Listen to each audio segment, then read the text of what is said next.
Typically when I do these videos, I put all the different versions of a new archetype into the same slot because there's so many decks to cover. With Twilight Masquerade, that isn't the case. It's all Dragapult EX as far as the eye can see, and there's at least 6 different ways to play it, and all of those represent the 6 best new decks come May 23rd on Pokemon TCG Live. I'll still talk about a few other new decks in the set that will win you some games, but yeah, if you're not excited for Dragapult, you're gonna have a bad time when Twilight Masquerade drops. If you're interested in playing any of the decks I'm showing off today, lists will be in the description so you can easily copy and paste them into Live.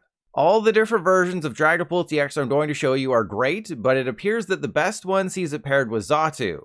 Finishing first in numerous different Japanese tournaments, the Xatu build of Dragapult is similar to Charizard EX in how it operates early, using Arven and Rotom V to guarantee a good start, but come turn 2 or 3, you gotta bust out the Abacus. For the uninitiated, let me quickly go over what Dragapult EX actually does.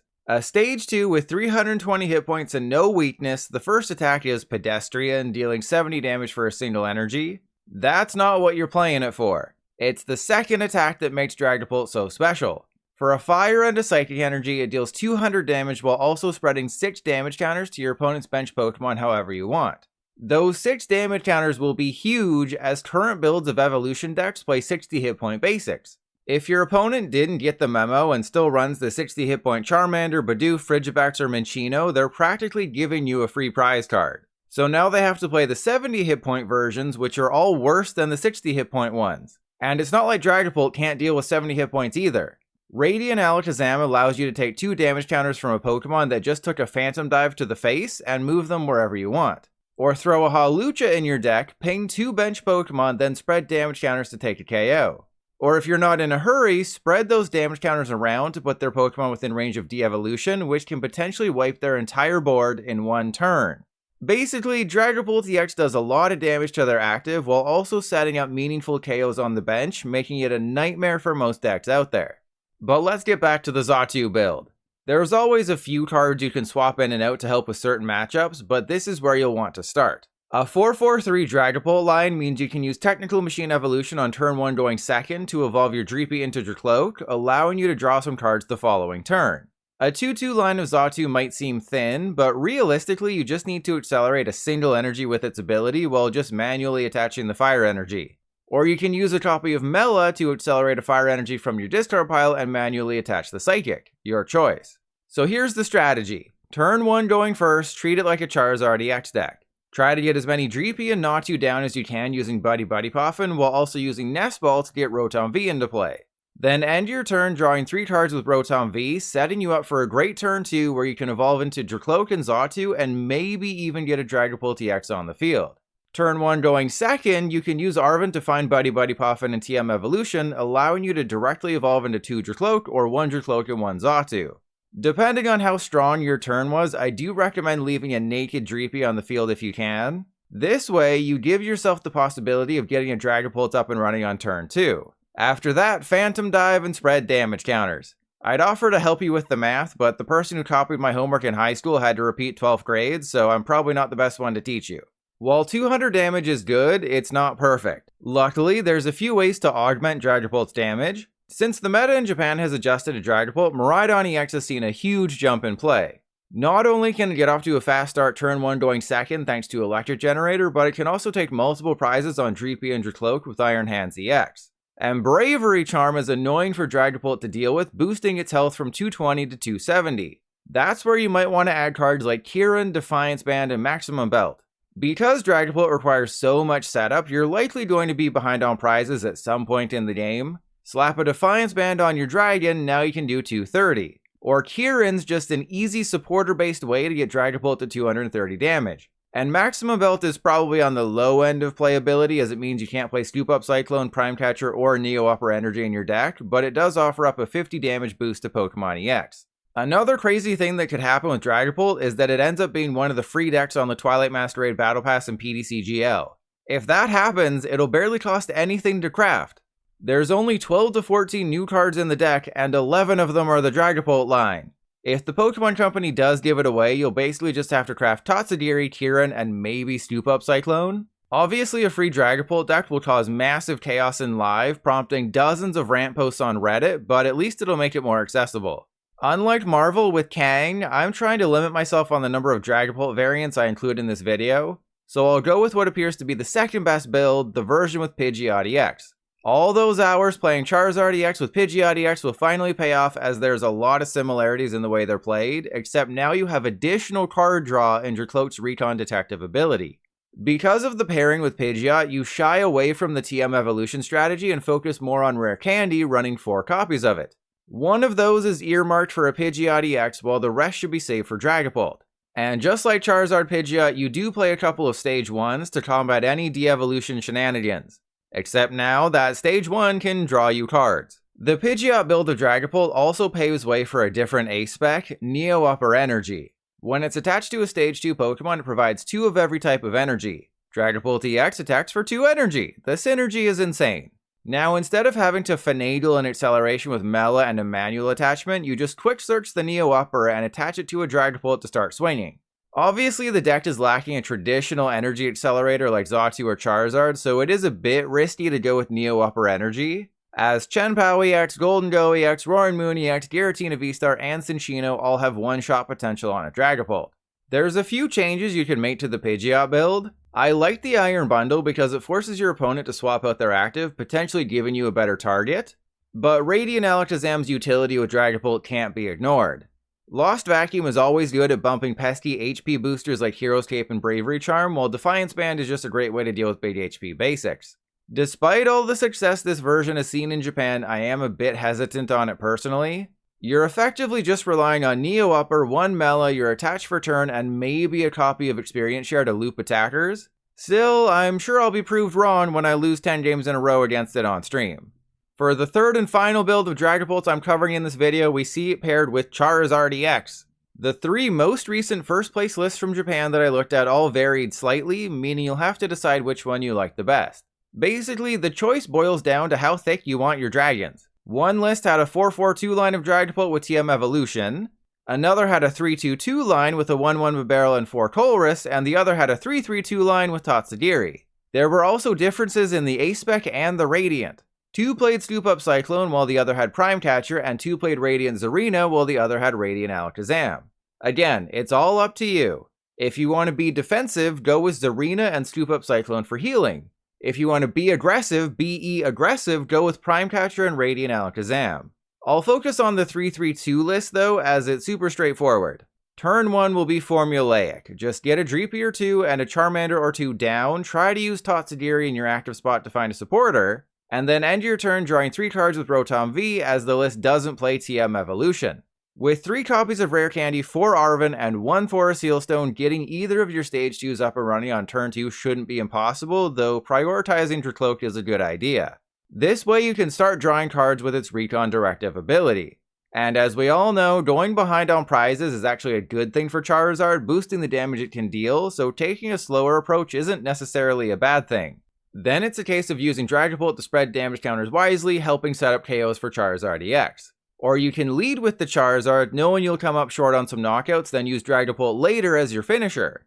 And if you're worried about missed energy blocking damage counters from Dragapult's attack, that's what Temple of Sinnoh is for, shutting off all the effects of special energy. The ace spec of choice here is Scoop Up Cyclone, as it allows you to bring up a damaged Dragapult or Charizard, while also acting as an easy way to put Rotom V back into your hand. And should you bring up a Charizard, it will allow you to use its ability again, re-spreading more energy into play if you need it. I am a little concerned about the lack of an Earthen Vessel to find your Psychic energy, but that would just mean you lean more heavily on Charizard instead.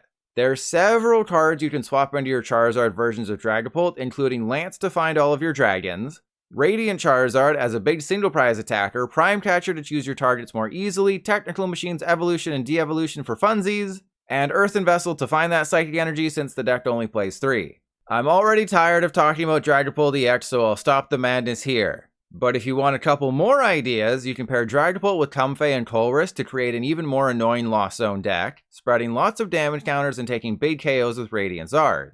Or you can remove all the excess and just play Dragapult by itself, throwing in 3 copies of Lance for maximum dragons, 1 Mela for acceleration, and 1 Neo Upper for an easy attack. Okay, I promise I'm done talking about Dragapult now.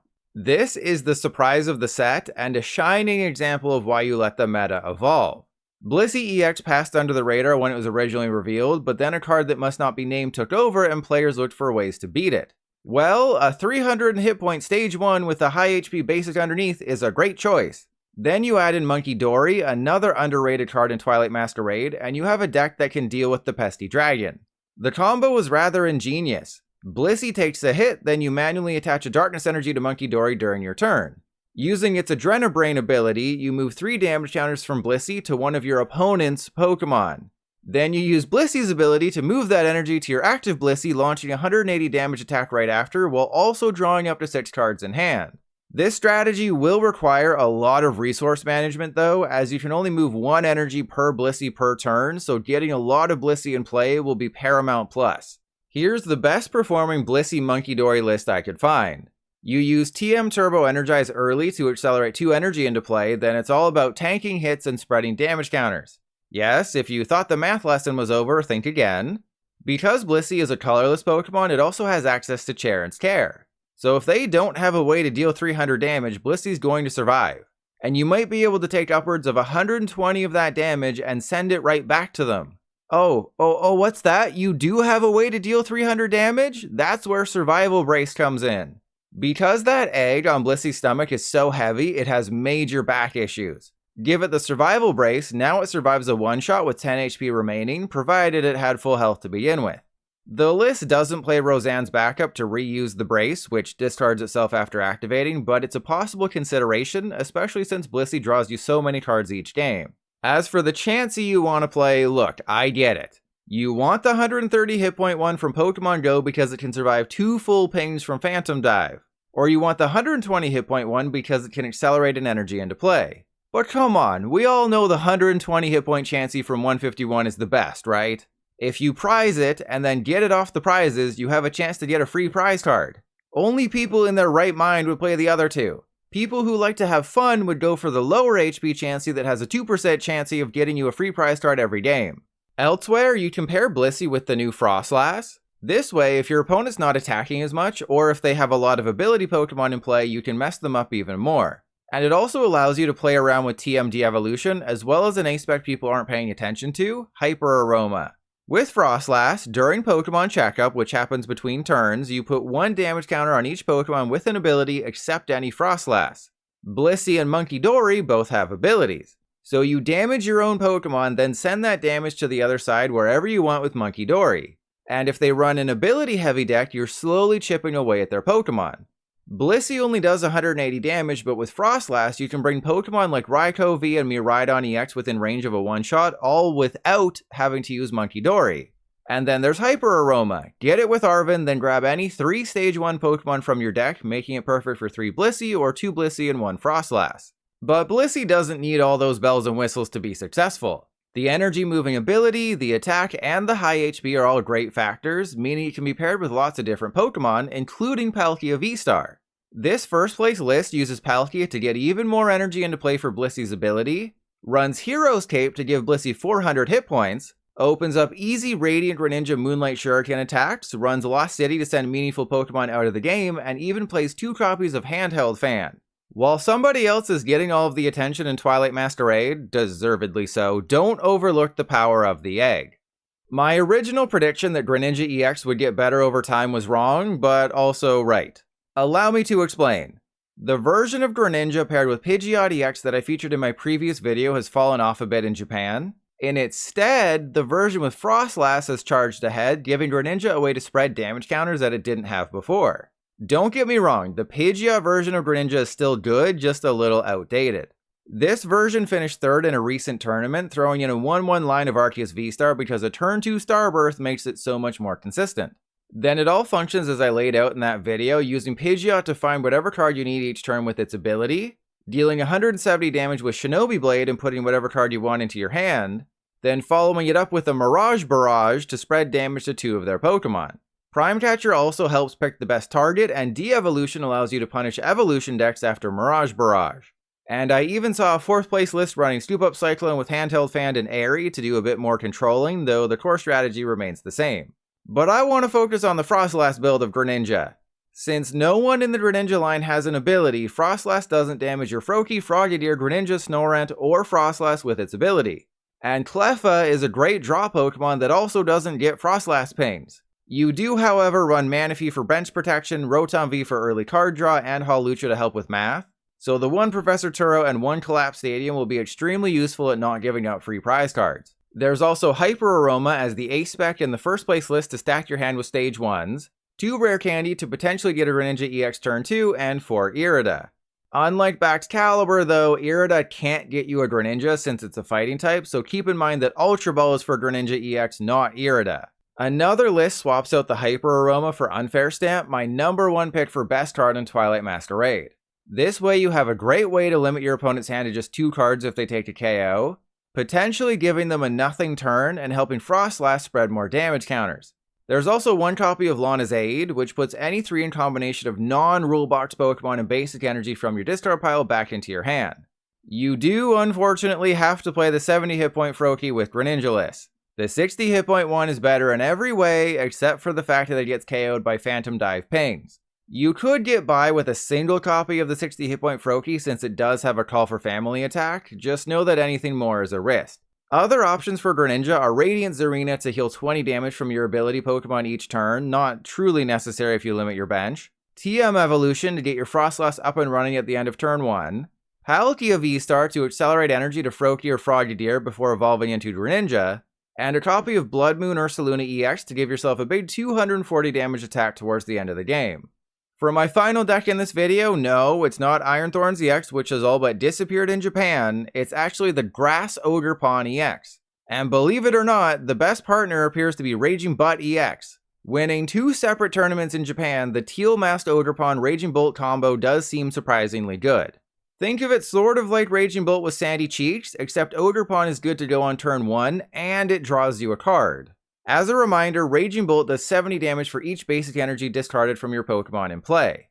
Ogerpon's ability attaches a grass energy from your hand to itself while also drawing a card.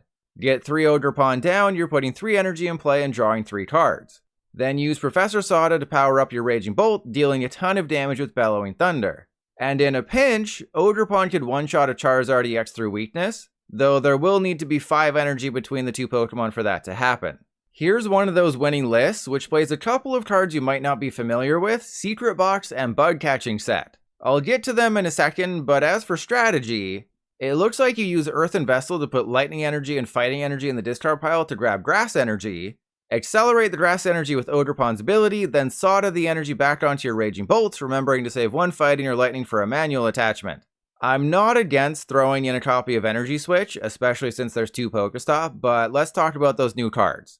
Bug Catching Set is an absolute must with Raging Ogerpon. You look at the top 7 cards of your deck, then put 2 in any combination of Grass Pokemon and Grass Energy into your hand. Then there's Secret Box. At the cost of discarding 3 cards from your hand, you can go get an item, tool, supporter, and stadium. Most likely, those would be Bug Catching Set or Energy Retrieval, Bravery Charm, Soda, and Pokestop. I will say that the second first place list from Japan chose Prime Catcher over Secret Box, and even threw in a copy of Sandy Shocks EX because it's more acceleration. But either way, it looks like Raging Bolt somehow gets better in our Twilight Masquerade format, and I don't think people really saw that coming.